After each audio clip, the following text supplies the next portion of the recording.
Yo, what up? It's your boy Project Logic, Dope Ideas Media, Hank Nation TV, Plug City, man. Here with another episode. I got one of my homeboys with me, Mr. Dre Geter. Welcome to the show. Thank you for having me, sir. So look, I got this box of donuts, right? Don't do that. So what I was saying before I get what I was gonna do was I was gonna do a Q&A. Okay. I was gonna like ask a bunch of questions, and then for every question you got wrong, I was gonna have another snack that you had to eat. No. Like I just found out that the jumping jacks was named after the person who invented them. I didn't know that. Yeah, same thing for the burpee too. Yeah, I didn't know that. So I was gonna be like, who invented the jump? And if you got it wrong, I was gonna pull a donut out. But I decided not to. But I got my boy here, Dre Geter, man. He's a man who wears many hats. Very interesting dude, very cool dude, very down to earth dude, man. That. Probably one of the few people who I know who I can honestly say, and not just say it because he's here in my face.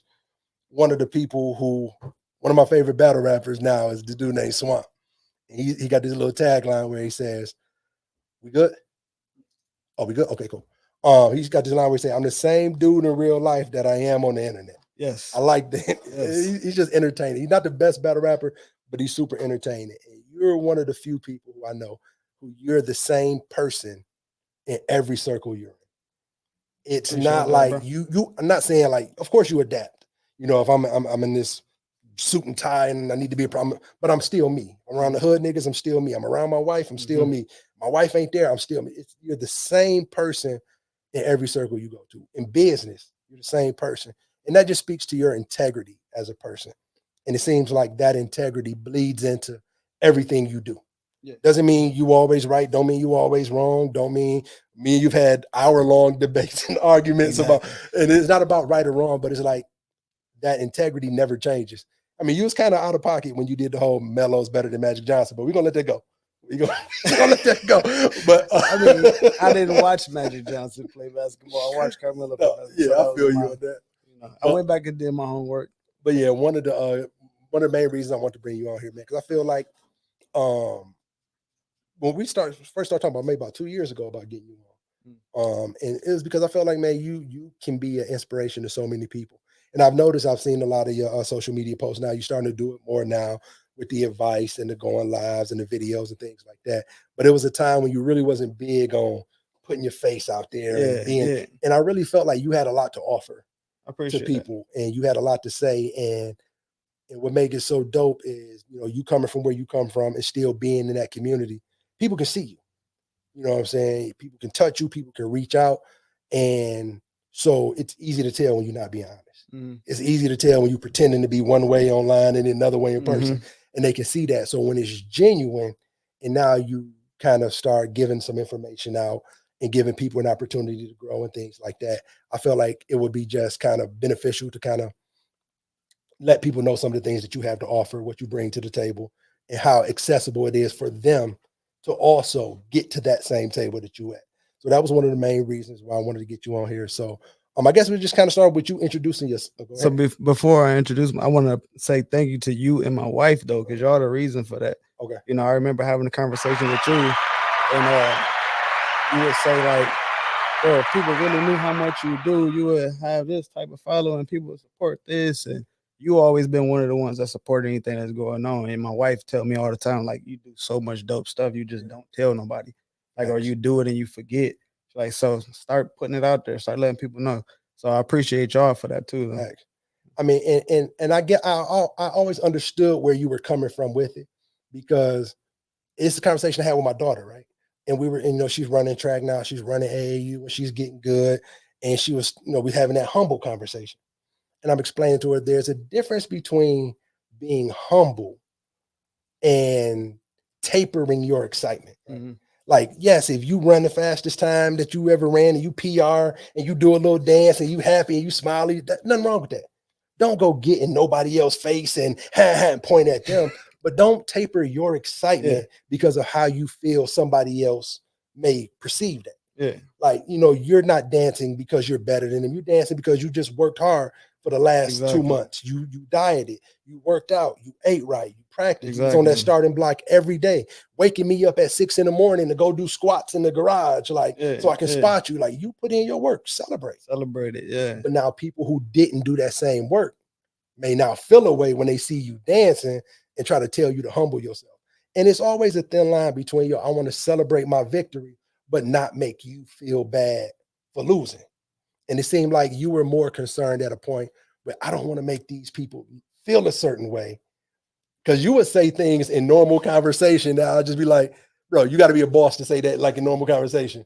Like, but I never was I hate humble, right? I hate the word humble, right? Because I feel like people only tell you stay humble, or they only talk about humble when you down bad, when you're doing bad, when you know, or to remind you when you start becoming successful, to remember when you was broke or something. So I really don't like that. But it was more like what you talking about was more because people, the jealousy part in our area. You know what I'm saying? That's really the biggest reason why I didn't want to put it out there as much or talk about it as much, because people start feeling like you're doing too good. Now they hate you. You know what I'm saying? So I would taper it, like you just said, taper my excitement, or have conversations with people that can relate, you know, because you need to get it out. You know what I'm saying? And my wife, again, she'll tell, you about to post them, she'll be like, boy, don't post that. You know what I'm saying? Like, I was like, damn, I need to call TJ then. You know what I'm saying? Because I needed to talk to somebody and get it out, because from where we come from, you don't see a lot of people being successful, especially not in the entrepreneur world. You know, full-time entrepreneur, ain't no job, ain't no punching, ain't no guarantee. You got to get up and go get it every day. And to keep progressing and growing and getting better. You don't see that. You know what I'm saying? So you want to celebrate it, you want to be excited about it, but then you put this target on your back, or you get the he forget to be humble, or that part of it. So you would hear those things, but it was my opportunity to just speak freely. You know what I'm saying? Like, to be, you know, you good, you financially straight. You know what I'm saying? So you ain't feeling no way when I say, bro, I just did, you know what I'm saying, this month. I ain't believe I could make that in a month before. You know, so you need that sometimes, or you need that surrounding. Okay, so before we go any further, because you're going into a dope area of conversation, I do want to get that introduction and let people know what all you do, because you're going somewhere that's very dope with that. And I think, and I'll just say this, and I'll let you do your introduction. I think what makes it different about, which is why I always want to have a conversation, which what makes it different about the way you do it, is because you always made it very clear. Like, I get it with people who have the game is to be sold, not to be told mentality. And I'm going to get it, and I'm going to keep it away from you, and then I'm going to dance and brag. You've always made it clear that you'll share the game. I share it. Like, y'all put you on. I'll hire you. I'll teach you how to do this. I'll show you how to do that. I mean, you've had arguments about you putting people on, then they becoming your competition. Like, so it's different when you've been like, yo, okay, cool. I'll get, but you're not me, so I'm not worried. I'm not worried about it. Because I'm waking up this early. You not. I know I'm going to get mine. And ultimately, it's just about what's for you is for you. You know what I'm saying? Like, can't nobody stop that, change that, derail that. And that's how I believe. You know what I'm saying? So what's for you is for you. So I give it to you. I remember my girl cussed me out so bad, my dog, Vari, who just left. I remember when I was applying for Amtrak, like, my boy Threeks put the word in for me to get the job. I'm like, bet. I put my application in. I had one conversation. Then I called Vari and told him about it. I'm like, oh, I just got to do Amtrak, whatever. And my girl was sitting right there, like, bet, I'll put mine in now. My girl was sitting next to me. She was like, so you just told him to go and apply for the job that you ain't got yet? I was like, huh? It just went off. I'm like, I didn't even think about it. Like, I was so excited. I just knew I had it. You mess around, be at the crib, and he had the interview. You know what I'm saying? And the funny thing is, he ended up getting hired in Pontiac. I got hired before him. He got hired in Pontiac, and that's why I had to drive 2.5 hours out to Grand Rapids to work for 8 months. Yeah, but our women are our protectors, bro.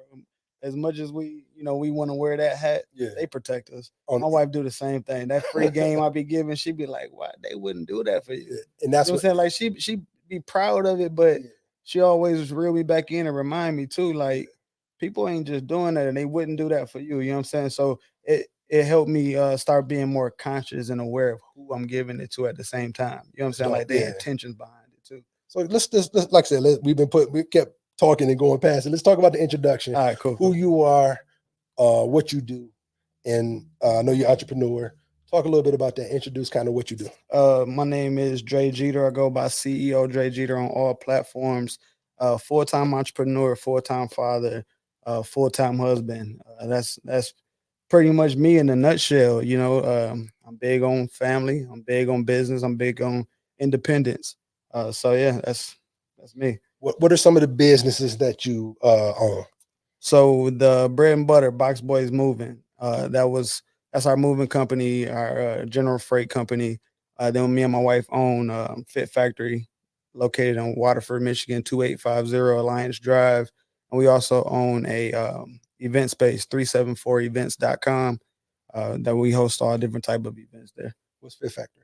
Fit Factory is our gym. You know what Fit No, Factory I'm saying for the people who don't know. I know. I'm just making sure I throw that out there. So, you know what I'm saying? We ain't seen Listen, you do not go to the Fit while. Factory if you want your clothes to still be wearable after you leave the Fit Factory. Nah. Just bring some clothes that you don't need no more. Is that the spot where you were laid out afterwards? Yes. Okay. Come to the Fit Factory if you want your clothes to fit better. There we go. Yeah. So you got the Fit Factory, you got Box Boys, you got 374. Yeah. I miss anything else that you do? I'm a certified life coach, business coach. I do speaking, motivational speaking, things like that. So I remember at one point you were doing the master classes. Yeah. You still doing those? Not so much lately. Okay. Not so much lately, but I still speak. Like Okay. I just spoke at Oakland Community College last week. Spoke at OU, Oakland University last year. Private events, of course, things like that. So, but the master classes, I kind of scaled it back just to grow it the way I want to. Okay. I want to do like an online school. Okay. So, yeah. Now also just to go back a little bit further, prior to you getting into your own entrepreneurial business adventures and things like that, you kind of had a history before that. Kind of want to let you talk about it as much as you're comfortable talking about it. And the only reason being is because I think it's important. I don't want to go further than you want to go with it because you do have an audience and things like that. But I think it's important for people, because one of the things that I notice that you do a lot when you talk, which annoys the fuck out of me, but I can't be mad at it, is just do it. Quit making excuses. Just do it. Like whatever. If we got 20, just do it. Yeah. Just do it. Just get them to go do it. Like, why you got to wait? And it's like a lot of times when people see somebody like you or anybody who's successful, oh, but they ain't did this. They ain't got to deal with that. It's always a reason. And it's like for just about any one of those reasons, you've overcame a lot. Yeah. So if you're comfortable, talking about your past a little bit. Yeah, I don't mind it. I talk about it in the speeches I have, because a lot of people think being where I am now, that either one, I had it all figured out, two, somebody gave it to me, I had some type of inheritance, or it came from drug money. You know what I'm saying? That they don't really know that right before this I was homeless. You know what I'm saying? Like 10 years ago, I had nothing. Like for real, sleeping on my sister's floor. You know what I'm saying? I lost my dad. I was in the streets. That's the origin. But even with that, I wasn't a drug dealer. You know what I'm saying? I was a businessman in the streets. You know what I'm saying? Did that make sense? You was a drug concierge. Listen, I had closing time. You know what I'm saying? I'm not coming out late. I'm not on the corner. You're not about to see me with nothing. Yeah. It was similar to now. You know what I'm saying? Like, I met the right people, got put in the right position, put other people in position, and I went and enjoyed my family. I pick up on Fridays. You know, so it was similar. Yeah. But when right before losing my dad, he told me, like, your mama ain't happy. She want to see you do something else. She want more, blah blah. And I'm like, yeah, all right, Pop. I'm paying all y'all bills. You know what I'm saying? Like, I don't know what else to do right now. Yeah. But then he passed. You know what I'm saying? So I was like, my pops ain't never got in my business. They never told me what I can and can't do as a man, how to provide for my family, nothing. The last thing he said to me was, let's get out of this. I want you doing better. So I felt like that was a dying wish type thing. You know what I'm saying? Because I lost him shortly after. So from there, I let go of everything. Like, I wasn't doing it. I'm like, I made a promise to him. I'm getting out the streets. I ain't doing it no more. Lost everything. Everything.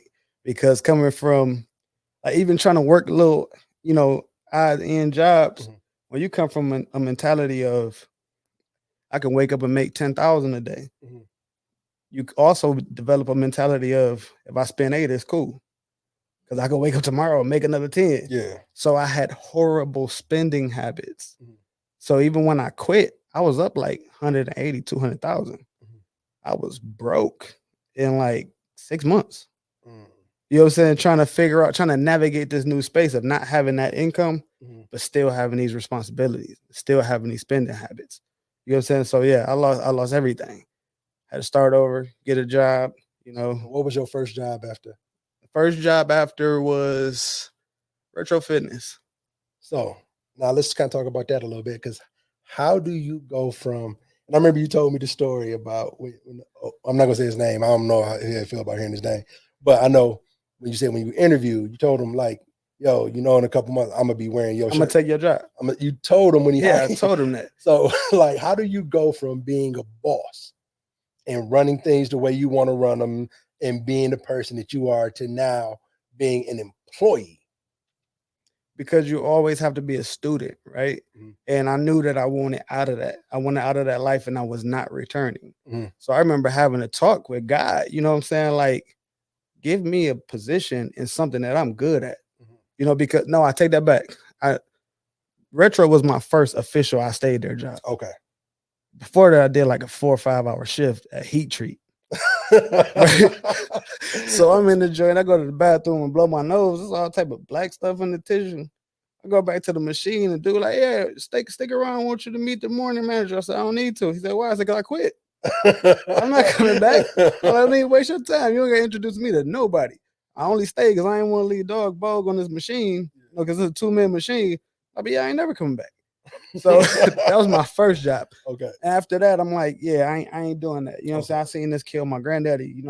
He was all on breathing machines. I'm not taking no job like that. Okay. But like I said, I remained a student, right? And Okay. I asked for something that I was good at. So going to the gym, I'm learning, the facility already. Mhm. And the guy asked me for, if I wanted to come in and interview.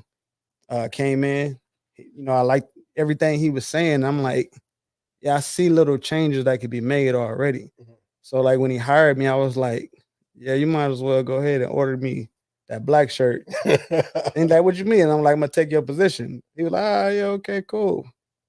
I did it. You know what I'm saying? But it was just, Yeah. I mean, I got put in a familiar spot. You know what I'm saying? Like Yeah.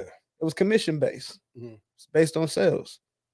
Similar to the streets. You want to be successful, you gotta learn how to sell to people. Mhm. You know what I'm saying? So you putting me in a spot where my salary is uncapped. Mhm. Basically, it's based on my hustle, my grind, who and how I'm gonna win. Yeah. So I went on to sell the most memberships in the company history at that time, Mhm. and moved him up out of there.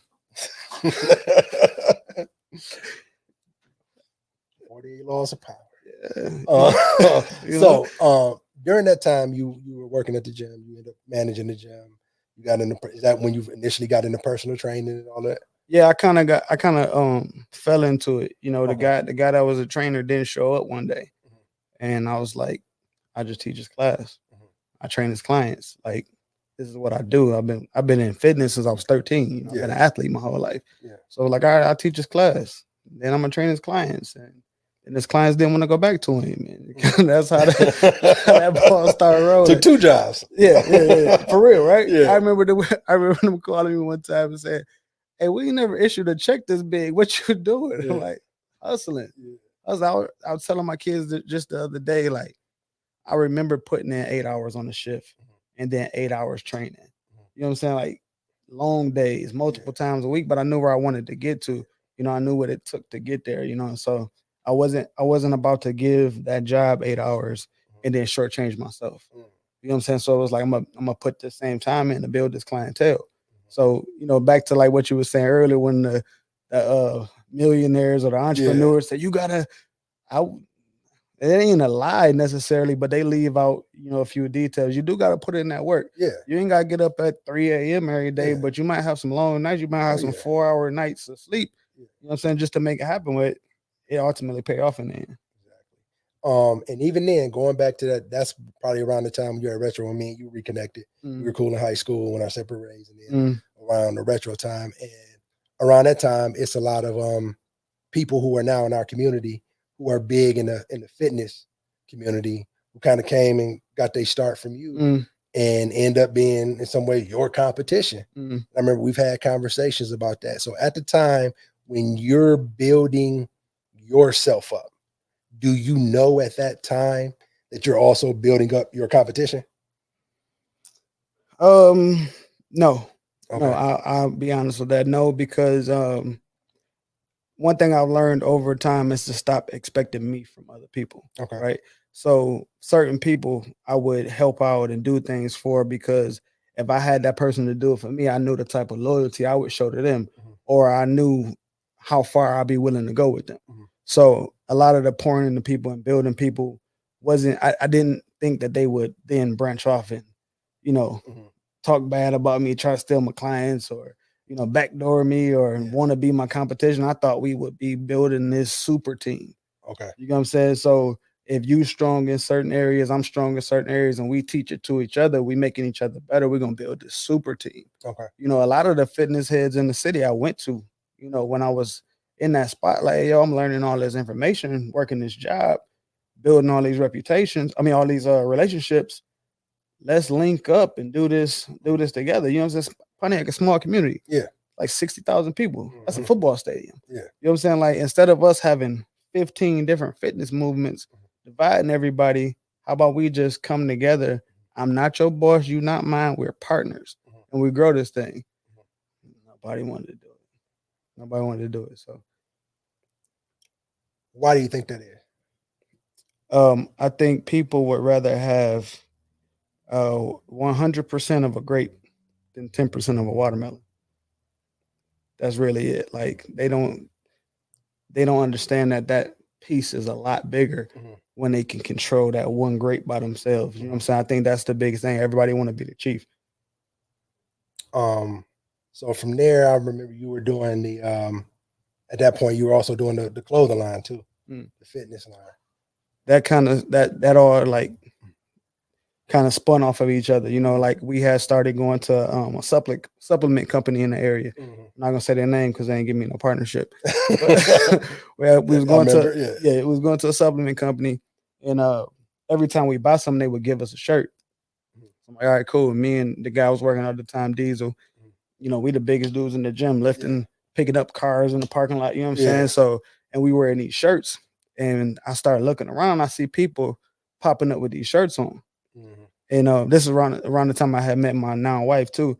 And started seeing people popping up with the shirts on and everything. And I reached out to them first. I said, hey, yo, I didn't pack this whole building out with y'all apparel. What's up with a sponsorship? I got a powerlifting team. Whoop, whoop, whoop.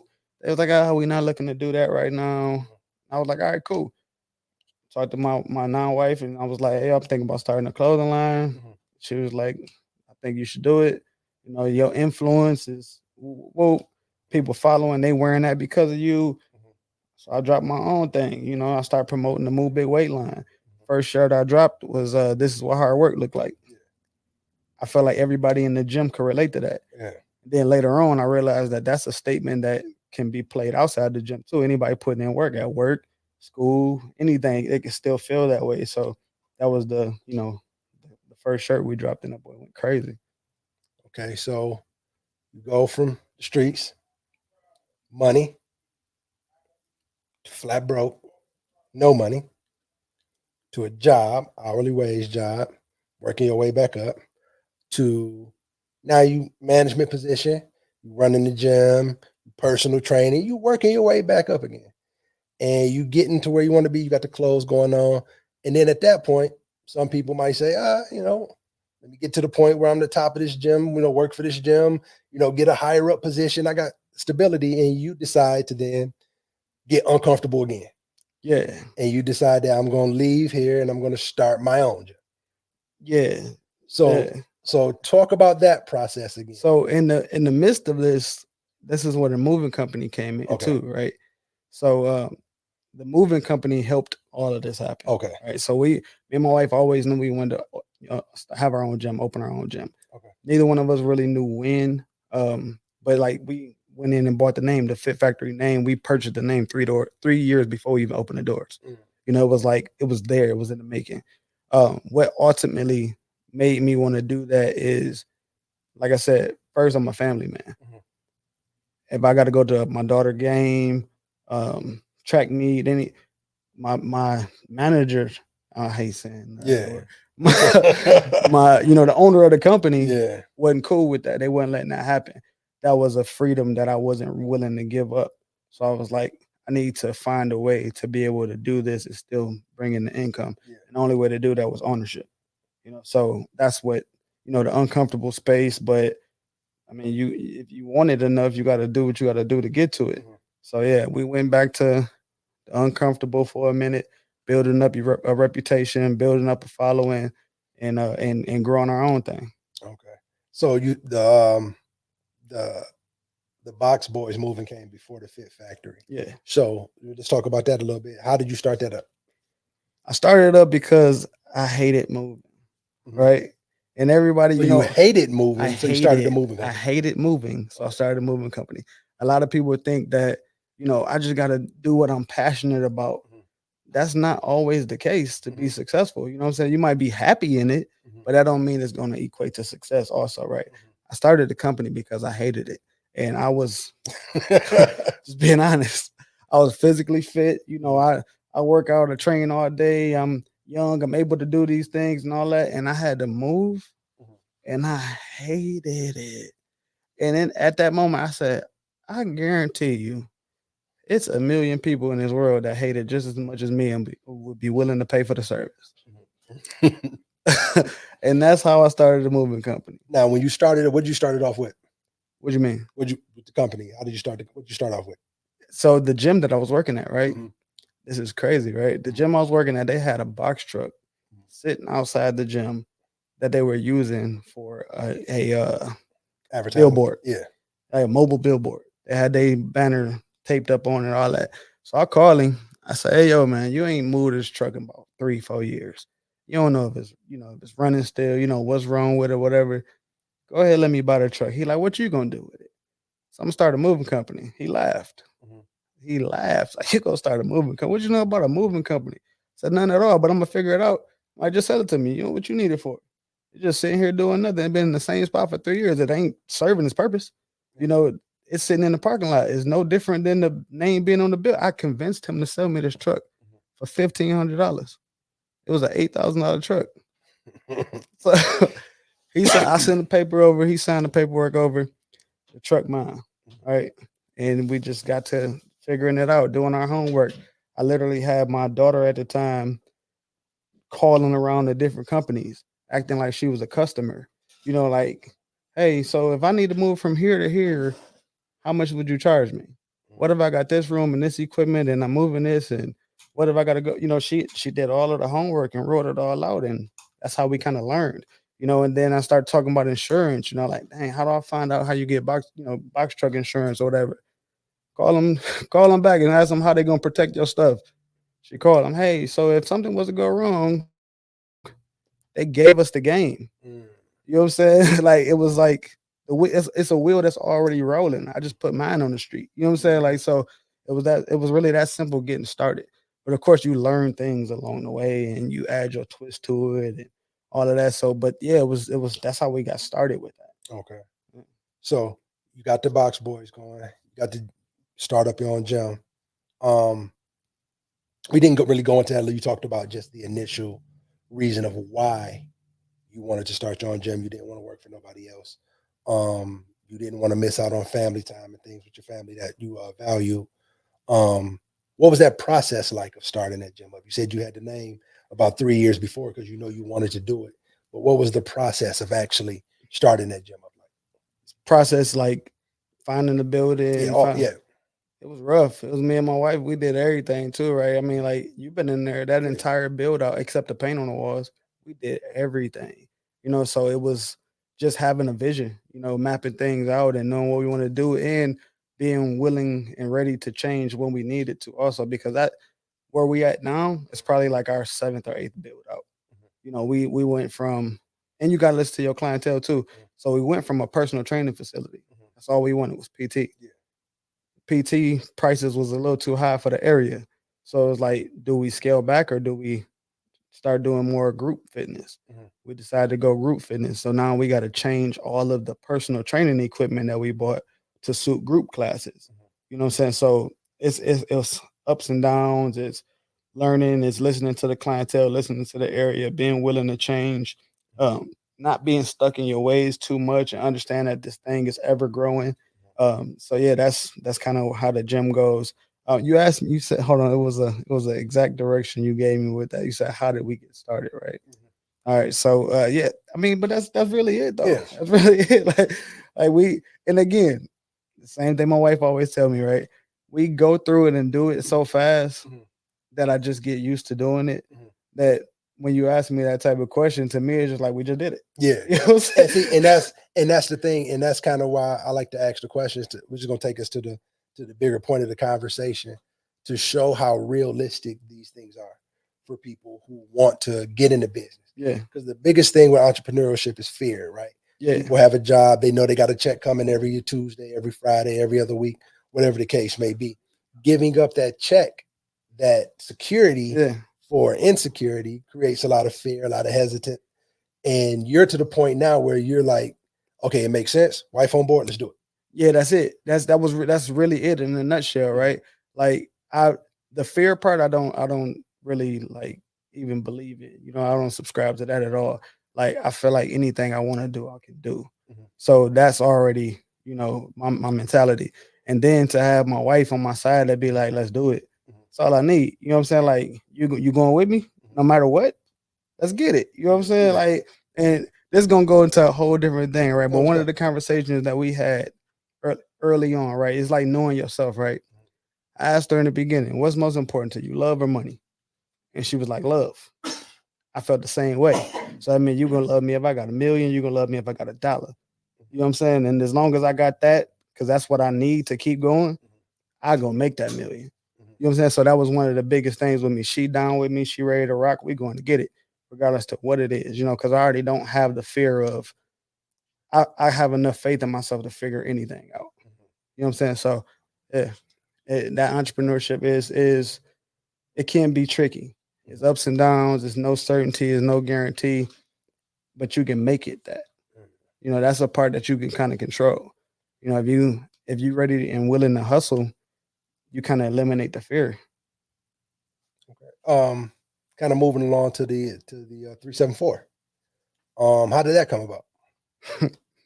Again, we just did it. Right? So this is how it started, right? We went in like, hey, we need a different facility. We need a second facility for the gym. Okay. That was kind of going to be where we hosted more of the group fitness classes, because the Fit Factory was tailored to training, PT training. So we originally looked at that for group fitness. Okay. And then we started thinking more into it, like this can be a dope event space. You know what I'm saying? This could be something that people rent and host whatever they want to in it. So we decided not to move equipment in and not to just make it only about fitness, and to create this banquet space. You know what I'm saying? And again, listening to the area. When we opened the doors, like I said, we wanted it to be our group fitness space. We hosted a couple of classes in there, and people started asking, do y'all rent this place? Yep. Yep. We do now. We do now. You know what I'm saying? Because everybody ain't coming to classes every time. Yeah. It's like, okay, we might make $15 opening the door for this class, or we can make $900 renting it out for a birthday party. You know what I'm saying? Again, sit down, figured out the game, start offering the event space. So, and the way it came about, even the name 374, it's literally the address. Yeah. We sitting in front of the building, like, oh my bad. Like, well, yeah, we're gonna get this space, and we'll she was like, what we gonna name it? I was like 374. She was like, let's do it. You know what I'm saying? So that was just that simple. Once you get started in business, you understand that it's as simple as 1 + 1 = 2. And being able to roll with the punches and not having the fear of learning as you go too. Because if you sit back, and I tell people this all the time, right?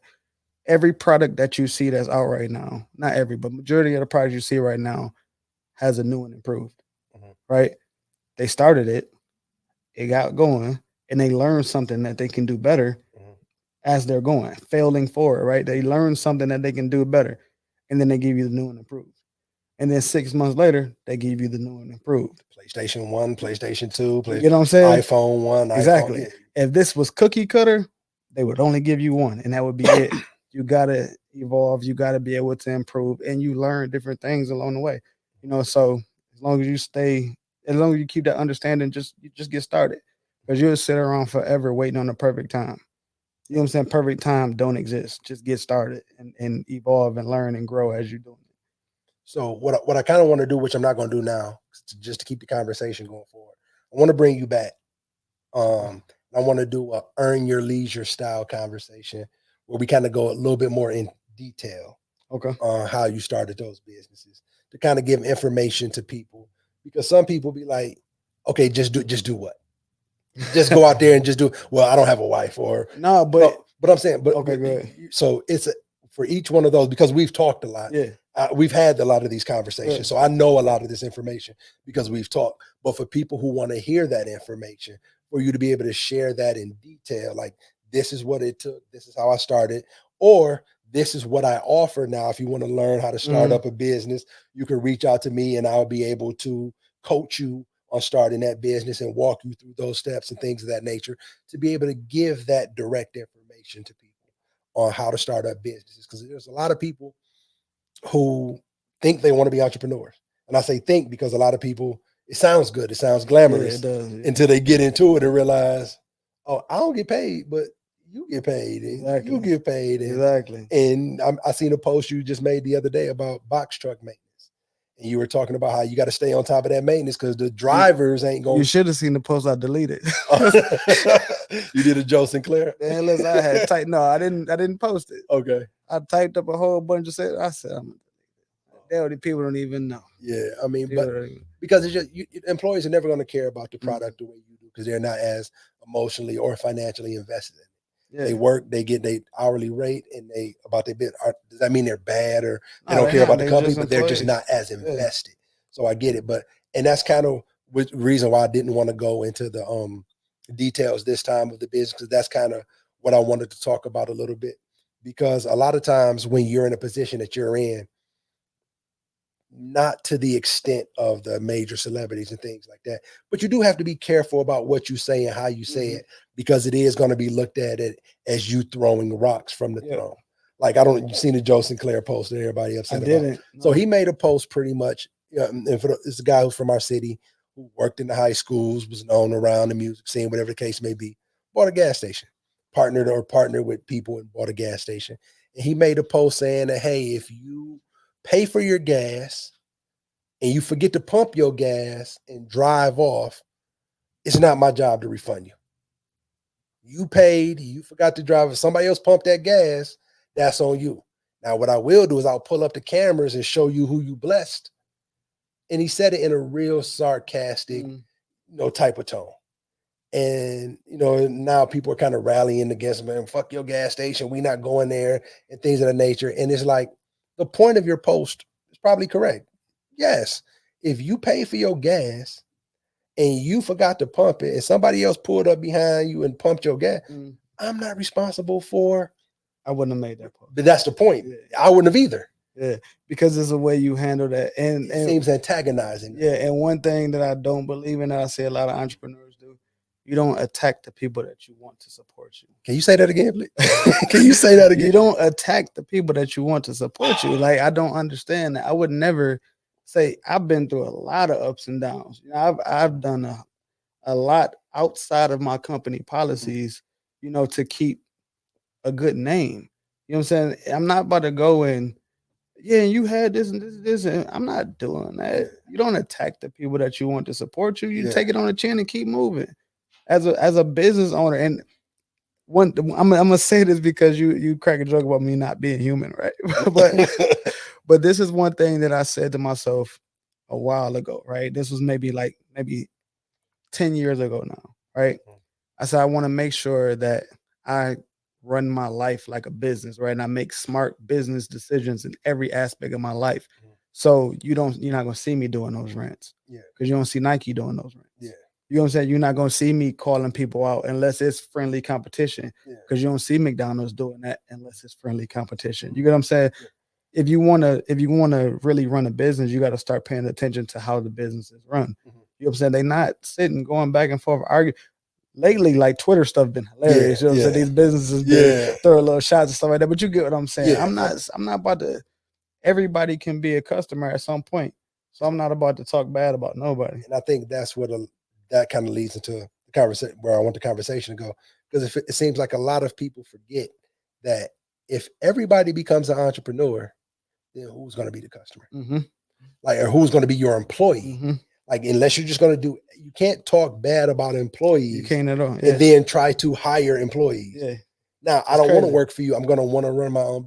That's not how it works. Yeah. And a lot of people lose sight of that sometimes when they're on their path to learning, which creates a lot of, people become disenfranchised, people become disinterested, people don't want to support because of how the owners are now viewed, the entrepreneurs are now viewed. And I know you've had several conversations before when you've talked about how you're viewed and how people view the advice that you try to give or the help that you try to offer, and how that's received a lot of times by the community. Just talk a little bit about that and the struggles that you've had in those type of scenarios. And I'll follow your lead on where you want. I think just speaking to, my experiences, once people feel you've achieved a certain level of success, it goes from support to I don't want to say jealousy, but they get kind of in a space where they feel like you got enough. You know what I'm saying? I don't understand that because we still run out and shop and buy food at these billion-dollar companies. So it's like, I don't know if it's just because you're reachable, that they feel like, they want to cap you or you've had enough or something like that. I don't know. But that's one of the things that I've experienced like firsthand. This is not like me guessing. I remember being at the gym. I'm at the gym and I got the moving company at the same time, right? It's getting off the ground and everything, but I'm still working at this point. I haven't stepped away completely. And guy come up and he order a smoothie. I get to making the smoothie and he like, where the morning girl? I'm like, oh, she couldn't make it up today. You know what I'm saying? I'm here, but he had dropped $2 in the tip jar. You know what I'm saying? He like, yeah, where she at? I'm like, oh, she couldn't make it in today.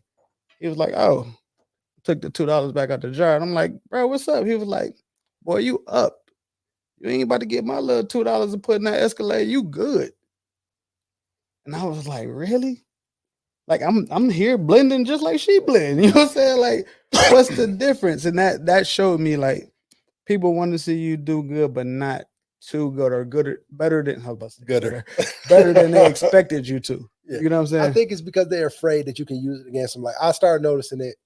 I don't remember how many years ago, but you'll see like when somebody pass away, and they'll get on social media. That was my homeboy. I love you, dog. But it's like they pass away, and you'll say you love them. But I've never seen a post you saying you love that person while they were alive. Yeah. And it's always because you feel like while they're alive, they have an opportunity to weaponize that against you. And if you all fall out and get beefed out or whatever the case may be, because like you see it all the time, and it's the same type of mentality. I think that's a confidence thing though, too, because, and this is just my opinion, right? I'm confident in who I am, what I offer, what I'm able to do, right? I don't have a problem complimenting, bigging nobody up, telling you, bro, you dope at that. You know what I'm saying? Like, I don't have a problem with that, but I feel like that's because of the level of confidence I have in myself, right? Yeah. People that may have those insecurities, they not about to, hey, bro, what you doing is dope, because they feel like you can't say the same thing back to me, or it can possibly be weaponized later. Yeah. But it just like, but that's a conversation we've had before too, where you have to understand that if me and you both have a 4-foot hurdle in front of us and you can clear that 4-foot hurdle with no problem and I can't, that means, but you can. But I'm saying if I can't jump over that 4-foot hurdle, I can't clear it. I way too much. I'm not as athletic, whatever. That's a testament to your hard work and how good you are at that. So that doesn't mean that, everybody can do it because you can do it. Yeah, but my approach to that, and it might be wrong, but I'm able to do that now, right? The hard work and training and conditioning and eating right and all that is what got me to here. Exactly. You can do it too if you put in this work and eat right. And you put in 40 years of work that got you here. Yeah. I'm not going to be able to do that starting. I'm going to have to put in that same amount of time worth of work. Not necessarily. So, but and this is where I come in at, right? I just said this in a video the other day. If I've been through it, I did it. I went through all the obstacles and all that. It's in my heart to feel like I'm supposed to make it easier for you. So those 40 years was a lot of learning as well, right? For me to now be able to teach it to you, for you to get there in 5. You get what I'm saying? And that's how you're supposed to think. Yeah. But because there's of the Kobe Bryants of the world, the Michael Jordans, the LeBron James of the world, the Tom Brady's of the world, like there's a reason they're special. Because they have something in their brain that not everybody has. They have okay, let's do it. And it gets done. Everybody doesn't have that, right? Everybody doesn't, because we naturally, as humans, fear is a defense mechanism to keep us alive. So if you don't have that fear, if you don't have that defense mechanism, there's something wrong with you, right? Now, luckily, in the way that you choose to use it, it works in your favor, because I'm not going to let that fear, which is meant to, don't step on that, it'll kill you. Don't walk over that. Don't jump over that. Don't go that high. It keeps you alive. Well, you understand that in order to reach what I want to reach, I'm going to have to ignore that fear. Yeah. I'm going to have to ignore that natural human innate feeling to be able to achieve. Yeah. That makes you above average. Okay. That makes you something special. So for the people who are just average, it doesn't mean look down on those people. It doesn't mean you're better. Just understand that you have something that they don't. And everybody won't have that. That's why there are some people who are amazing employees, but you put them in a leadership or a management position and it's not the same. I'm great at following directions and taking orders and being given a schedule and following that schedule. Oh, now I got to create a schedule. Oh, now I got to come up with my own ideas. Everybody can't do those type of things. That's what separates those entrepreneurs and those owners from those people. So you have something innate within you that allows you to be you, which is why you're not worried about giving somebody else the game and them taking your job. Because me is what's going to keep me here. Exactly. You ain't me. Yeah. Oh, Kendrick, they not like us. They not like us. You know what I'm saying? So that's I'm working on that. That's why I say earlier, I'm learning how to stop expecting me from other people. And it's like it's ways to go about it, and it's certain situations to go about it, because what's going to make what, as you already see with you and your wife and the people who are around you, the people who you can expect you from are the people who need to be around you. Like those are the other. So I can have friends, I can have family, friends, associates. If I can't expect me from you, associate, nothing wrong with that. Yeah, it's cool. We can be an associate, but if you in this level of the friendship ring, it gotta be those type of expectations, because that's really the way you gonna grow. It's the people that I will go above and beyond for, and I expect them to do the same for me. Exactly. And it's people that I go above and beyond for, and I know this ain't never come back. But it comes back though. But from them. Yeah, not from them. They never come back. Yeah. But, So how does that, use a word dudes don't use a lot, how does that make you feel? How does it make, like, remove the money, remove the moral responsibility? Like, how does it make you feel to know that you'll do more for somebody than they'll do for you? Like, do you feel like this is what I want to do, or this is what I'm supposed to do? Both. Okay. I feel like we're here to, like, serve our purpose, right? Okay. And I feel like if a person crossed my path with a problem that I have the answer to, I'm supposed to help them solve it. Okay. Not solve it for them, but help them solve it. Help them understand how to solve this problem, right? And then if I don't got enough time, I'll just solve it. Okay. But I want to teach. I want to show. I want to give like I said, if I've acquired this knowledge over this time, I feel like I'm supposed to teach it to you and help it be a little easier for you. Second part, um, I just like to go to sleep good at night, right? So clear, conscious, knowing I did everything that I was supposed to do, didn't go against who I am as a person because they wouldn't do it for me or whatever, because my wife would hear it. You know what I'm saying? If I ever make a choice out of, anger, no, I ain't doing it just because I'm mad about it. Just because I know you wouldn't do it for me, she gonna hear it before I go to sleep. I can't. I'm like, bet I should have did that.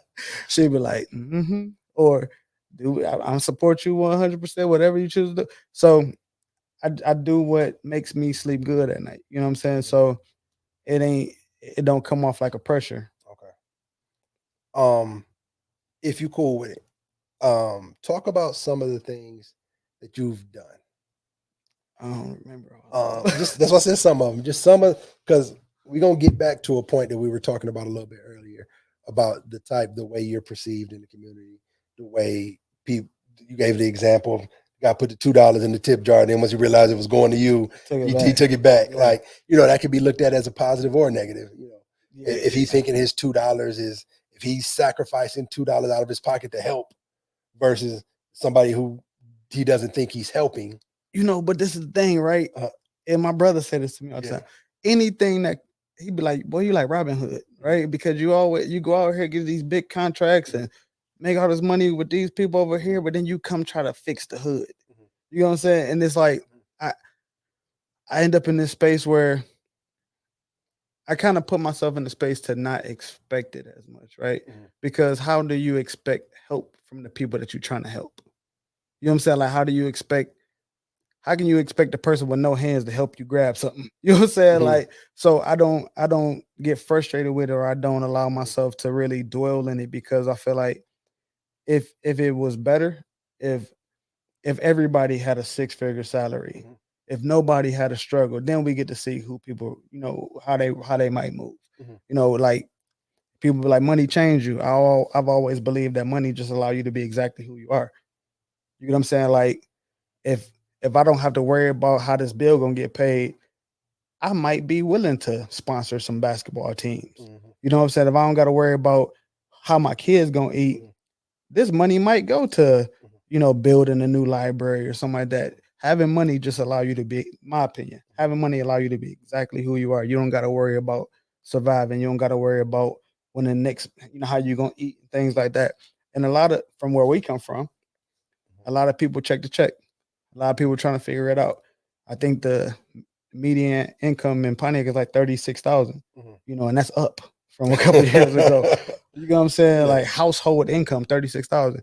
So how can I be mad at you for not doing these things, or wanting to take that tip back for it? It stick with you. Yeah. And they give you something to think about. But how can I be mad at you for wanting to take this tip back when your income might be, I almost said something. I stopped myself. But you're about to say something rich. I had to stop myself but you know what I'm saying? Like, no, I get, it's, I'm trying to figure out how to say it the right way. And I just want to say this right real quick.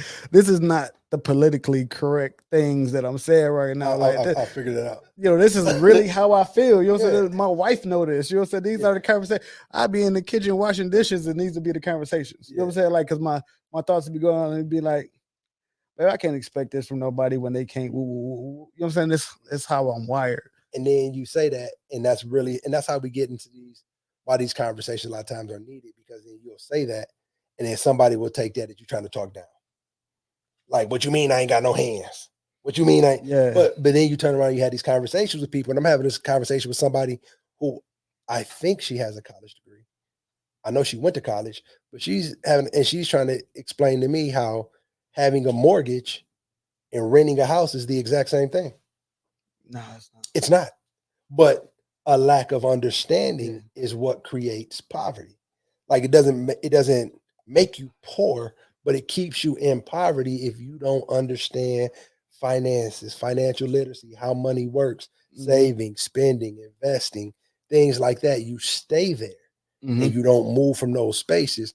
And then when you come in with your yays on, looking up, and now here you come looking like I'm sprinkling some dollars on the poverty community. That's how they look at you a certain way. Yeah, but I mean, And that's why you said something that was very important. You said, yo, if I didn't have to worry about paying for this business, this building, maybe I might do this. If I didn't have to worry about covering this cost, maybe I might do that, which is why I asked you the question I asked you, because you are an entrepreneur. You do have to worry about paying that business. You do have to worry about paying for that building. Yet you were training kids for free. You do have to worry about that. Yet you would make posts and say, yo, who need their consumers bill paid? You do those things, but yet you would go out and sponsor families for Christmas. So I didn't want to be the one to say, I wanted, because when people look at you as like, yo, let me not give you $2 because you escalate this and that. I'm also giving back to the community directly. and I got sidetracked. I was Yeah. actually going to speak on that about Yeah. that $2 thing, Yeah. right? And it was like, you give me this $2, I'm probably gonna go give it to the high school. You know what I'm saying? Like, But that was probably during a time when you were not as open about the things you do. Mhm. And when you're not as open and people don't see it, they feel like I'm just giving him another $2 that he don't need. As opposed to people saying that, yo, you're really out here doing things and helping at the drop of a dime. Yeah, I'm still navigating that space too, though, Yeah. because like, I mean, you even said it before, you know, people will help more if they knew what you were doing. Yeah. Right. But I also feel like who really want to be helped if they got to be recorded behind it or exploited behind it, or it got to be talked about? Because I tried it, right? Mhm. I know how you saying try. I did it. Yeah. I did it, right? Where I helped out a situation Mhm. and I talked about it. Mhm. And that, even though I didn't use no name, Mhm. that person came back to me and was like, I'm a man and I don't need no handout and I'm willing to work for it. And if you can give me the job, I earn the money. And I was like, bro, I wasn't saying it for that. It was a teaching moment for somebody else. You know what I'm saying? But the way that made me feel, I was like, maybe I just stay in the shadows. And it can be, it's there's always, A and B for every type of situation.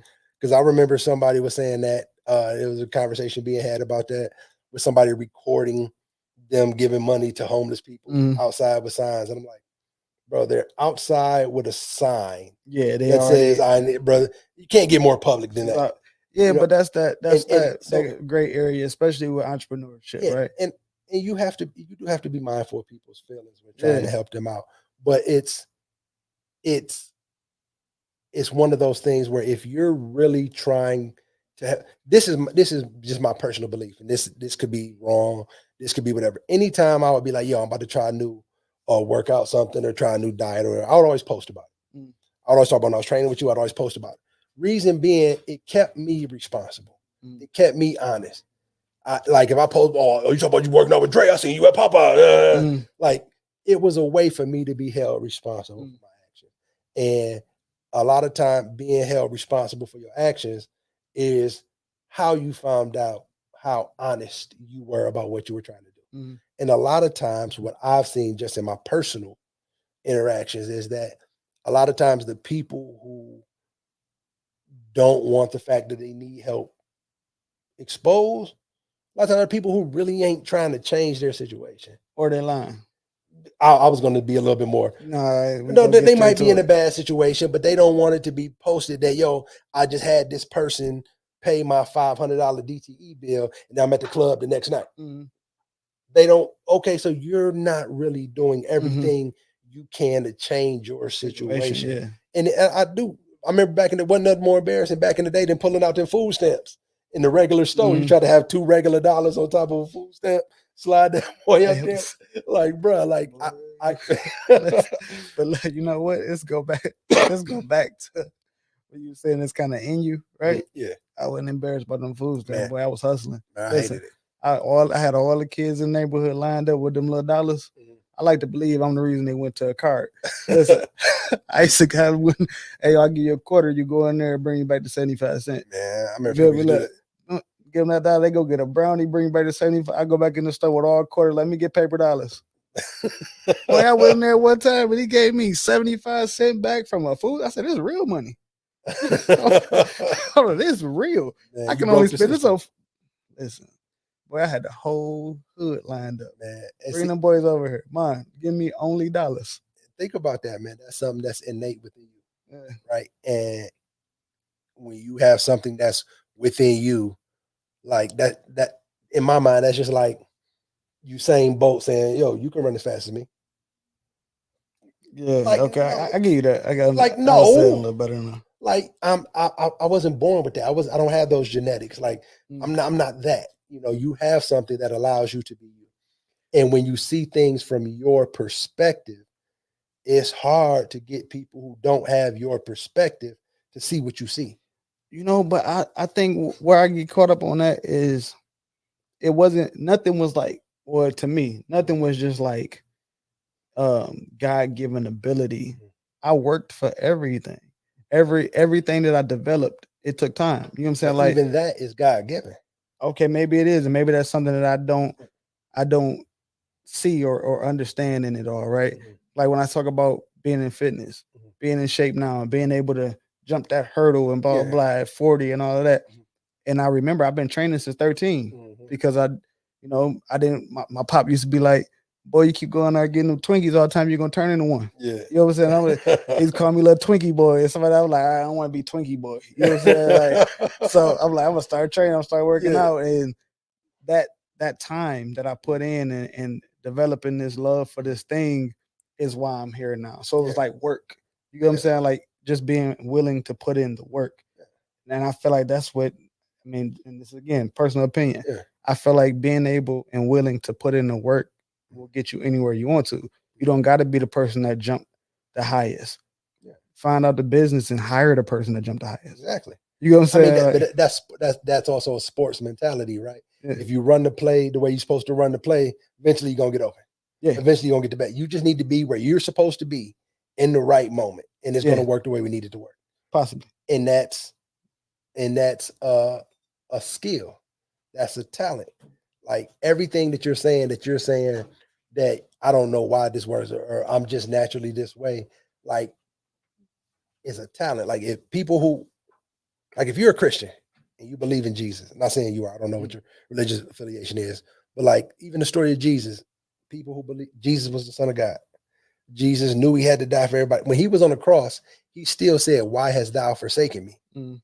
Even in that moment, he didn't understand what was going on for him.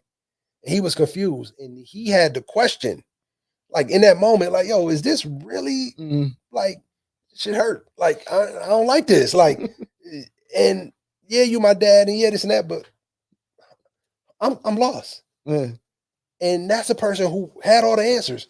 He walked on water, he turned water to wine, and he had fear in those moments. He had confusion in those moments, had hesitation. And you saying, yo, I'm walking into these situations, no understanding, completely blind, no fear, no hesitation. You with me? All right, let's go. You know what I'm saying? Like that's an amazing trait to have. Appreciate that. I didn't realize that. Look at it like you that. know what I'm saying? I'm just you, people who Jordan, like the great basketball players are never great coaches. Jordan, Kobe, Shaq, because they got something in them that they just like, the fuck you mean? You just work. Yeah, like what are you talking about? Yeah, like you can work. What do you mean you done? You can work your way into a fortunate situation. Because they don't like the best coaches are always the players who were not good, who had to scrape by at the Tyronn Lues, the Phil Jacksons, the Thibodeaus, the 2.3, the 3-point a game averagers. Because they understood how to be lazy and still get by. And they could communicate with half the team who was lazy and still get by. Because the greats, I don't know what you mean. Like just shoot 1,000 more shots then. Like how are you Shaq and you this terrible at free throws 7 years in? How about you just shoot more free throws? Like what are you talking about? That's something that is so ingrained in great people that they don't understand why it's not in you. And then we end up ostracizing those people called, oh, you're out of touch. You don't know the real world. Those are the people who become the billionaires, the Bill Gates, the Elon Musk. But it's because even here they realize that, yo, I'm not settling there. Yeah. Like, what do you mean? Just how about you just don't how about you just don't buy a bottle? Yeah. How about you just don't buy a new pair of shoes every other week? Like, until you're to the point where you can do that comfortably. Yeah. So I'm just saying all that just to say that I understand where you're coming from. But I think that when you were struggling with that disconnect is because it's like you don't realize that, oh, okay, there's something, I'm a little different. And this different that I have in me, everybody doesn't have in them. And I still believe they do. They just got to learn it. I don't, it's just like some people are afraid of heights, some people not, right? That's true. Like there's some people who like certain taste of food and certain people who don't. There's like everybody, if everybody could be a leader, we wouldn't need leaders. This is true. Like, you know, and you have a leadership quality about you. And if you being the leader, you don't need everybody to be a leader. Mm-hmm. You need a good first captain. Yeah, yeah. And I remember it was funny, like me, because my girl, like, I'm terrible. As much as I talk, I'm terrible at talking. I can only talk using analogies. If I can't come up with an analogy, I just got to shut up. Just be quiet. And one of the analogies when we were talking, the one of the conversations I almost didn't win, but I won. Because I brought up like she a big Green Bay Packers fan. And I'm like, look, remember when Green Bay had Brett Favre and they drafted Aaron Rodgers, right? You only got a certain amount of salary cap. You don't need two Brett Favres. Yeah, Brett Favre can launch that bitch down the field. Aaron Rodgers can launch that bitch down the field. Now they both want $50 million a year. Who they gonna launch that bitch to? Yeah. You just got two people throwing beautiful incompletions. Yeah. Like, whoever you got, you need a fucking receiver. Yeah. You need a running back. You need a line. Everybody can't be the leader. Everybody can't be this guy. Mm-hmm. Everybody has a role to play. And that role, even down to the punter, is important. Mm-hmm. But all those roles need to be filled. And assuming the moment you got two Aaron Rodgers, the moment you got an Aaron Rodgers and a Brett Favre, you missing something that you need. So you don't need two of these. Agreed. You know, so when you're like, anytime you find a situation where you have two people who are the exact same in business and relationship, whatever, you're missing something very important. But when you have two people who understand what their role is and are comfortable playing their role and are comfortable doing their role, that's when you start to build the foundation for an amazing business or any type of relationship. And it's like just understanding that, yo, everybody ain't the 7-foot center. Mm-hmm. That's why Shaq's so amazing. Mm-hmm. Everybody ain't as small as Allen Iverson with the speed, the handles, and the heart. That's what makes him amazing. Mm-hmm. Like, what you have is, and it's only going to get worse. So be prepared. It's only going to get worse, right? I'm cool with that now. I've settled into it. Okay, because it's only going to get, well, you'll know each level that you reach because it's going to, because I know two people could be considered celebrity. And when they talk about being named randomly in tweets, randomly being like, I get it, everybody say things like, you know, just close the internet, get off the internet. You don't got to be on it. But when it's constantly happening, you can't even open your phone. And you like, it's a different level of like, straight up. Yeah. I can't even open my phone without my name being randomly put in a tweet or randomly being dissed or randomly be. So as you start to excel higher and higher, and now they use your name as the example. Yeah, that's crazy. And people start hating on you just because of how they perceive what somebody else said that you did that never really happened. Yeah. And you just out here like, bro, like, what do you do at that point when you're going around using Pontiac as the example? You're going around giving $10,000, $20,000 a year directly to families who need their bills paid. And then you open your phone every day to 20 tweets from Pontiac people. This nigga Dre ain't shit. Dre don't do nothing. And it's like, and one of these people said this, I just paid your mama DTE bill. Yeah. And it's like, how do you not change at that point? Like, what's going to keep you? A rhetorical question. Yeah, I was going to say, I ain't got to that point just. Yeah, but I'm just saying, like, because when you say, yeah, I'm prepared for it, I'm ready for it. Like, when you reach those different levels, and you really, and it becomes, and now your children are saying things, and now we need to get into your grandchildren are saying things to you, having, it's like, yo, like, it hits different at that point. Yeah. So, you know, it's just like one of those things where it's like, recognize who you are, recognizing what you bring to the table, and recognizing that nobody in history who we love now was loved in the moment. Yeah, never. My uncle was telling me they hated Martin Luther King when he was younger. That's something that I remind myself though, right? Like I said, I have these conversations with myself daily. Like nobody appreciate. Like I said, nobody. A lot of people don't appreciate LeBron James right now. Yeah, everybody will 20 years from now. My uncle, he said when he was young, when he was a kid, like in I don't remember if it was elementary, middle school, or whatever, and he lived in Gary, Indiana. Martin Luther King would come, in March and have Gary, Indiana was, is where Michael Jackson's from, a big black population. And Martin Luther King would come there regularly and speak. He said Gary was very racist, but he was like, it was one of them places where it was like you knew where to go and where not to go, whatever the case may be. But he was like, anytime Martin Luther King or any of them was coming to speak, the racism got ramped up. And now the parents would be like, all right, now you got to be in the house by 6 o'clock. Can't go here, can't go there, can't go to. He was like, as a kid, I grew up hating Martin Luther King because like anytime he came, I couldn't go to my boy house. I couldn't do this, I couldn't do that. And I had a hate for him. Like anytime I heard that name, it would just leave a bad taste in my mouth. Like I'm tired of him coming out here causing all these problems. And these white people who were racist, but wouldn't act on it. But then all of a sudden, once Martin Luther King coming, now they acting different. And it's like, in that moment, he's hated because he's challenging the status quo. Yeah. And he's trying to help people. But how is he looked at by the people who he's trying to help? Little 8-year-old boy who life he's trying to make better hates him. Yeah, because of what the bad person is doing. Yeah, that's crazy to think about. You know what I'm saying? So it's like to get the love from the people that you're trying to help. It's like when I watch rappers on podcasts a lot of times, Method Man, Redman, Scarface. When I watch these older rappers talk about rappers we grew up on, talk about how their kids look at them. And their kids never look at them as famous. Like I ain't Redman to my kids. I'm just dad. Like what the fuck you talk about? Get out. Method Man, they don't care nothing about my hits and nothing like that. I'm whack. Meek Mill was talking about his kids like somebody else over him. And listen, boy, I be dealing with that at the crib right now. I be like, my kids, they don't even come down and talk to me half the time. You know, they just send me cash out requests. But I got the neighborhood kids sending me pictures of their son, and you know what I'm saying? Like, is you gonna be at my son's? I'd be like, duh.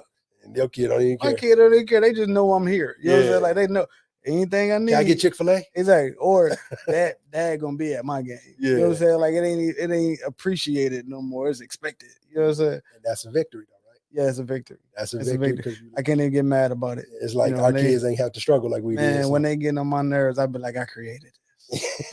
And you happy? I'm happy that these are y'all expectations. This is my problem. I'll take it. Exactly. Yeah, I definitely appreciate that.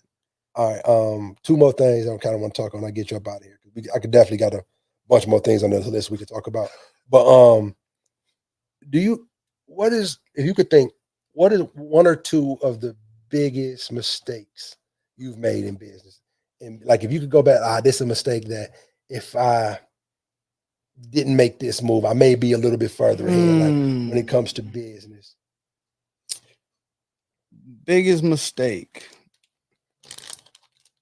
not believing in myself fully sooner, right? Because I had opportunities that could have projected where my success a lot sooner, and that unsurety of, do I walk away now or do I continue to build and walk away later from this guaranteed check held me back. And I remember signing a $200,000 contract, right, for 6 months of work. That was crazy, right? And instead of me walking away from my day job in that moment, I said, dang, it's only 6 months. What about the next 6 months? What about going forward? What I'm gonna do is I'm gonna just hire some guys to go over there, and I'm a quarterback to play, and I still stay over here doing this. And they went over there and messed everything up. To where we was in Myrtle Beach, right? We in Myrtle Beach. I'm like, hey, we out here. The check just hit. It was like 6,000. So I'm like, bet, we ain't even there making money. The next call was we terminating the contract. You know what I'm saying? Because the guys did X, Y, and Z, and it was like, so not believing that I could do it sooner. I think is the biggest mistake I made because I no telling where I'd be right now. You know what I'm saying? Because coming off of that, in the contract space, dealing with these big companies, they talk. You know what I'm saying? And that go on your resume. So for a minute, I had to overcome that. You know what I'm saying? Like we were the company that lost the contract. You know what I'm saying? Didn't do this right, didn't follow this, blah, blah. And nobody wanted to work with me for a minute. You know what I'm saying? I had to go in and really fight to get more contracts. So if that never happened, now I understand how to protect your name, to do everything you can to protect your name. You know what I'm saying? So I think that was the biggest mistake I made so far. What was the other question you asked? The other part of that question? No, I didn't ask the other part. I thought it was the biggest mistake and something. No, just one or two of the biggest mistakes. Okay, one or two of the biggest mistakes. That was the biggest mistake. Second, I think that's really topic. That's what I can't forget because like how did you respond after that? Like when you got the call, actually didn't respond to anybody after that. No, it was my brothers and cousins working too. I didn't talk to none of them for like 3 months. Because people, right? I don't care, family, friend, stranger, whatever. People are like our greatest asset, right? But our biggest liability at the same time, right? You can teach, you can give them the game, you can give them, 1, 2, 3 is how you do it. When the pressure on, when it's hot outside, when they've been out there for a few hours, all that go out the window. You know what I'm saying? And now you at the mercy of whatever happens. So for them, it was like I gave y'all the game. I showed y'all everything to do. I taught y'all the ropes. All y'all had to do was follow the play. You get what I'm saying? So yeah, when that call came in, I was heated. I ain't talked to nobody for a while.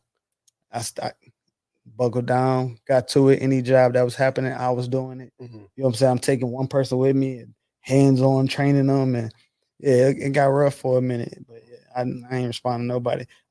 To the people, can we get another chance? I'll be back on such and such date. They wasn't trying to hear it. So I learned in that moment, like the business is cutthroat. You know what I'm saying? Like you only get one chance to make an impression, and being a black owned company, you get half that chance. You know what I'm saying? Like you gotta put in that work. That whole saying of being twice as good, they ain't lying. That is not a lie. And you've experienced a lot of that. Yeah. Your margin for error is a lot smaller when it comes to these big companies. You know what I'm saying? They ain't gonna say it, but they'll show it. You know what I'm saying? So yeah, you definitely. I tell my guys now though, and they kind of get it. You know what I'm saying? Like at the end of the day, when something go wrong, the blame go on the company. Yeah. When everything go right, they praise y'all. Yeah. You know what I'm saying? They say, hey, such and such deserve a raise. Such and such was great. But y'all do one thing wrong and this box boy's messed up this and it. Yeah. So understand that. You know what I'm saying? And if y'all not here for this and I know people say employees and owners shouldn't talk about a team and all of that, but the better we get as a company, the more beneficial it is to y'all too. So we a team. You know what I'm saying? This goes hand in hand. So y'all handle business, the business grows, y'all get compensated, y'all get taken care of, y'all get moved up. You know what I'm saying? So it is a team. So I've got more people to understand that part of it now that work for me. Okay. And that was the other thing I kind of wanted to ask you about too, because I noticed, I don't know if it was the same family members who messed up the contract who you still got working for you now, but I noticed you got family working with you. Yeah. Yeah. And a lot of people, I hear a lot of people always say not mix business with family and things like that, or don't mix business with friends. And you seem to go the opposite route. And because first to answer that first question, my youngest brother works with me now. He was not a part of that mess up. Right. So, but I don't got a problem firing and hiring family. I don't. But for me, with these I don't. They know it. But with me, with these opportunities and these life-changing moments, kind of, again, like I said, I'm family first. Yeah. I don't want to see, if I'm gonna pay somebody $60,000 a year, I would rather it be my little brother. Yeah. You know what I'm saying? If I'm gonna give you this money that could potentially change the direction of your life, I want to try family first. I want to go with family first. Yeah. Now, if you can't get the job done, I'm gonna go get a stranger. Yeah. You know what I'm saying? I'm gonna go hire somebody else. But yeah, you got first crack at it, you know, but I'm never gonna put everything, you know, in or put all the eggs in that basket again to where it can be damaged. You know what I'm saying? I understand how to be more hands-on now and how to manage it all more now and eliminate opportunities for things to go wrong. You know what I'm saying? Versus then, like I said, I was hands off. You know what I'm saying? Like, y'all got it. I'm going to the gym. I'm about to go train these clients. I'm about to go punch in and make these smoothies. Go. And I was just hands off. Now I'm more in the day-to-day operation to keep everything flowing right. You know what I'm saying? So, but yeah, when it comes down to the opportunities, like I said, these 60K, my nephew fresh out of high school. You know what I'm saying? Like, he walked into 48,000. You know what I'm saying? Like, he be like, Unc, I could do whatever I want. You know what I'm saying? So I'm happy to hear it. I'm happy to see that happen. And you know what I'm saying? In my family first. So, you know, that's me. I'm big on family and growing us. So if I can give this opportunity to anybody, I want to see it affect somebody that I love.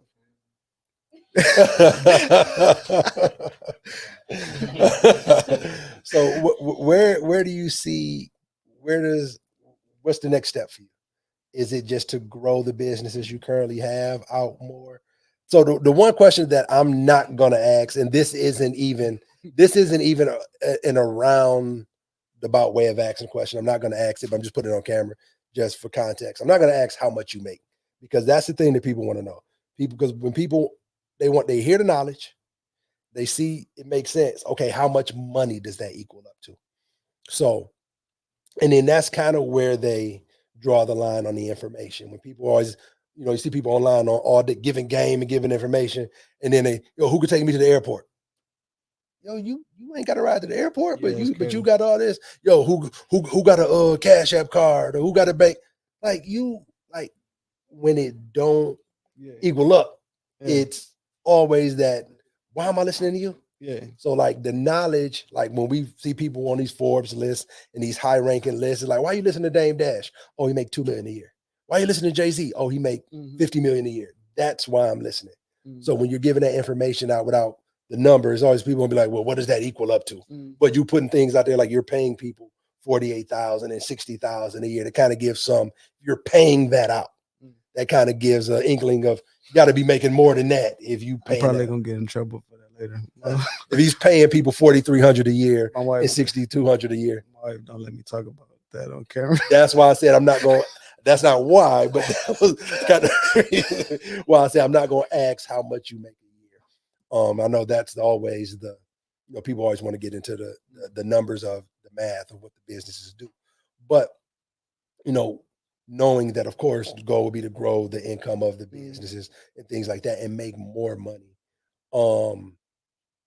Two questions. One, what's the next step for you business wise, like any business ventures that you could talk about that won't give anything away too soon? And then then the second part of that question would be, what would be like your next financial goal? Like, I want to make 3 million. I want to make 4 million. I want to make 5 million. I want to make my nephew or my brother the next CEO. Like, what's the next? Honestly, the answer to question number one, we've been getting into real estate recently, right? And learning that game. I'm not sure if I like it yet, but that's what we've been getting into and learning, right? So I guess that would be the next thing or next venture that we're going into, right? Okay. The ultimate goal and like a number amount or anything, I kind of did away with that, right? Okay. My goal now is I'm a granddad now. You know what I'm saying? My goal is to make sure. I had that on my list, but I'm like, I don't know if we're going to talk about him being a granddad. Yeah, I'm a granddad. I love it. I love it though. I love it. You know what I'm saying? So my goal now, like, is for my grandkids to never have to work a job.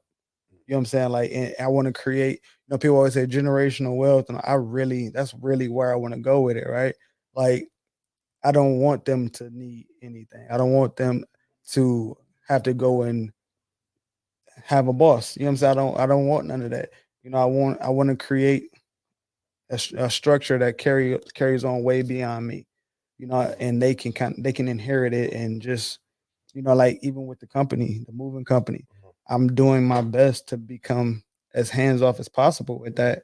So then I could turn that over to my granddaughter. Mm-hmm. You know what I'm saying? Like, hey, baby, all you got to do is answer the phone and tell them what the final balance is. Mm-hmm.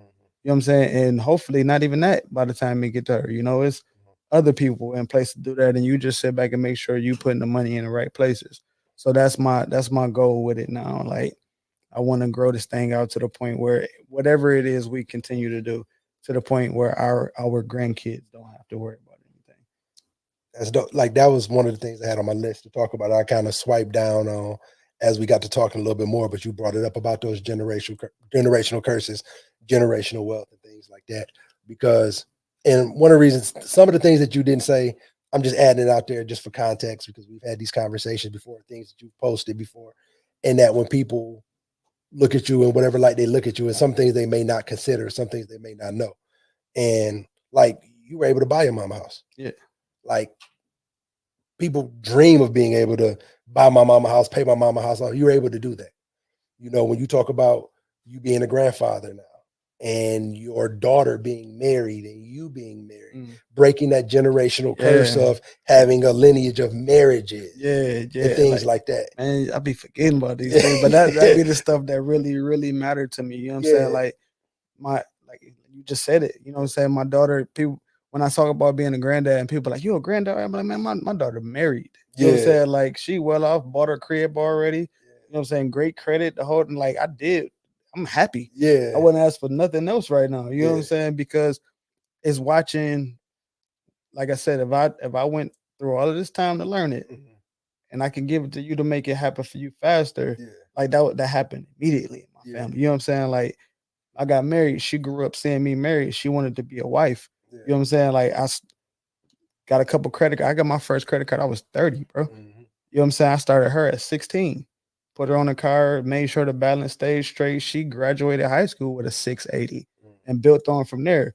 You know, she just turned 23 and already own her crib. You know, they 2 years into their crib. You know what I'm saying? Like, it's dope watching these curses be broken. You know, she ain't never got to worry about landlord coming and knocking on the door. And like, it's dope seeing those things. And I do get caught up in the fact that it's happening or already happening. I forget that we did those things, you know, and even buying mom's crib, you know, she don't want nowhere else. You know what I'm saying? And it was dope to be able to give her what she always wanted. You know, I grew up, we lived there for 25 years, you know, 25 now.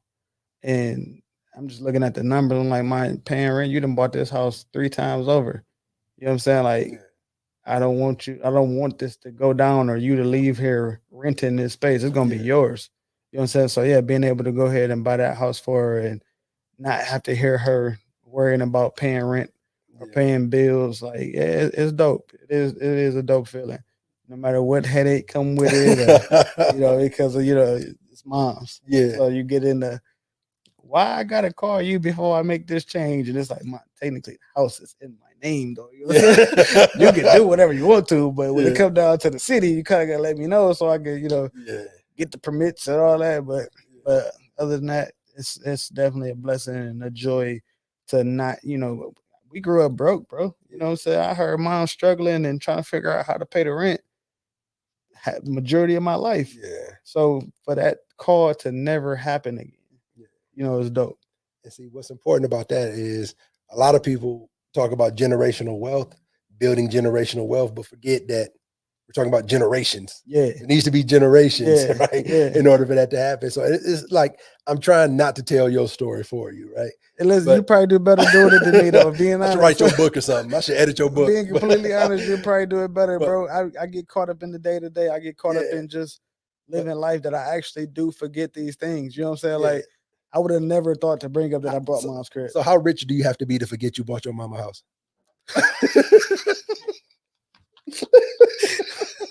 Oh damn! I did buy the house, bro. Where I park it at? No, it ain't. No. That's funny. Bought a Maybach house, huh? No, but the main reason for that is because I do think it's important, man, that people know what you do, because you are an asset to the community. I appreciate it. You are an asset to people, man. It's important. We crack jokes, we laugh and joke all the time. But, and I hate to steal Noriega's term, but you do deserve your flowers, bro, because you do a lot. That. But people don't understand a lot. And like I said, I do want to have another conversation, bring you back and get more into the detail of it a little bit about it. I just kind of wanted to hit on a couple of topics here, but just how much you really do directly for people. Like direct, like cut out the middleman. Who needs this? I got you. Whose kids need that? I got you. Who needs help with that? I got you. What you do for your own family, how unprompted in this, and I can say of the thousands of conversations we've had, you're not just throwing me and my wife in because she's here. Yeah, this is every conversation. This is whether she's here, whether she's not, whether you make sure that I very rarely hear you use I. It's we. We did. We're doing this. We're building that. We're working on that. Like all this stuff, how you feel like everything you're doing, others can do. And you try to show them. You put your family on. You put your competition on. Right? You put on the competition to buy off the same pack that you buying off of, and then they lowered the price. But look, this is the thing, right? Right. It ain't stop nothing. That's my point. You know what I'm saying? And that's what keep me going, keep me doing. And you done bought your parents' crib. Your daughter is married, grandchildren doing well. You putting your family on, and yet you experience so much hate. Do I? Yes. And let's not say hate, negativity. Talked down on, looked at as if you think you're better than somebody because you're trying to put other people on. It's like when you're doing something totally opposite to how you're viewed, why and where is the disconnect? So I just think that by having the conversations out in the open, in the public, letting people know some of the things you can do, how you can be seen, things like that, kind of clear some of that up a little bit. Some people are just not going to like you because they don't want to like you. Like I noticed when it comes to, I'm a big hip hop fan. Everybody loved Jeezy until he started maturing. You know, everybody loved Jay-Z till he started maturing because everybody wants to listen to something that reinforces where they're at. Once he starts saying, I'm not there no more, I'm here and you can't too, man, fuck you, you fell off.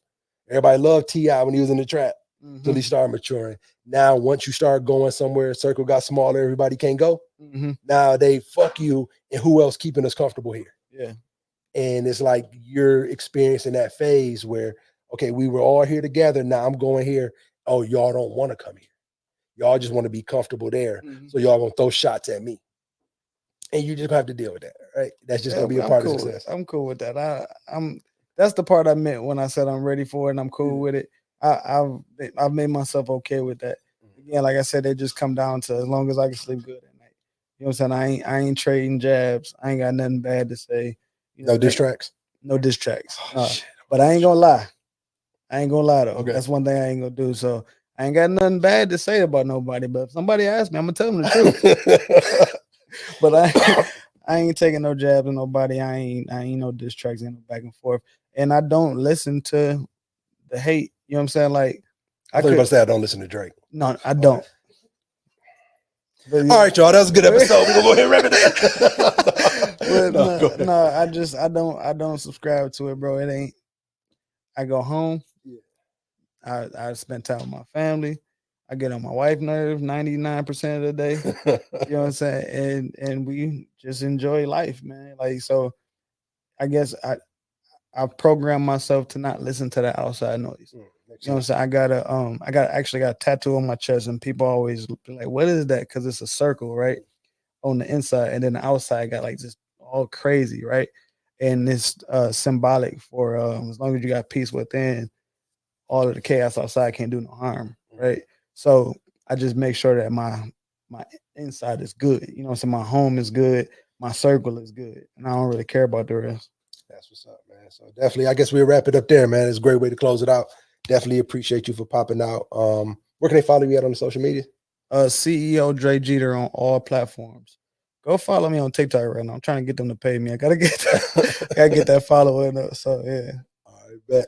So man, thank you for popping out. CEO Dre Geter, Plug City, Hank Nation TV, Dope Ideas Media. Till next time.